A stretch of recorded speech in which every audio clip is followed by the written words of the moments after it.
Assalamualaikum warahmatullahi wabarakatuh. Numpangkeun nami abdi Najwa Safira, kelas 12 MIPA 3. Di dieu abdi bade macakeun biantara tentang kasehatan.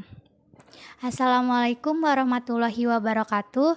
Wilujeng anjing kasadayana, urang panjatkan puji sareng syukur ka Allah Subhanahu wa taala nu atos masihan kasempatan sareng kasehatan.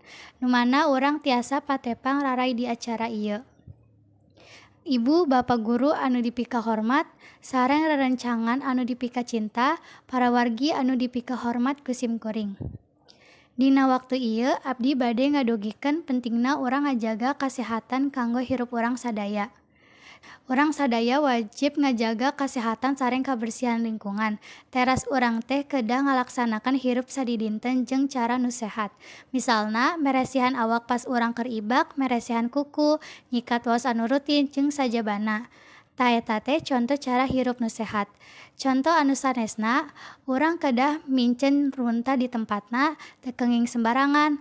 Terus lamun nyiduh urah di mana wae, batuk atawa bersin ge kudu nutupan bahan ambe nularkeun virus ka batur. Urang teh kedah mika cinta kanu kabersihan diri urang, sangkan hati urang ge bersih jeung suci.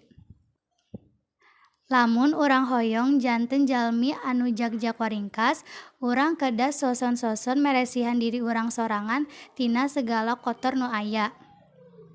Bade eta kotor jasmani atanapi kotor rohani. Upami meresihan ko kotor jasmani, urang teh kedah mineng mandi, meresihan lingkungan.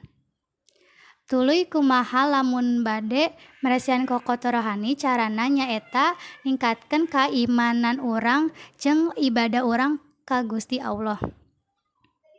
Hadirin sadayana, cakap sakitu biantara tentang kasehatan ieu. Hatur nuhun kana perhatosanana. Wassalamualaikum warahmatullahi wabarakatuh. Terima kasih.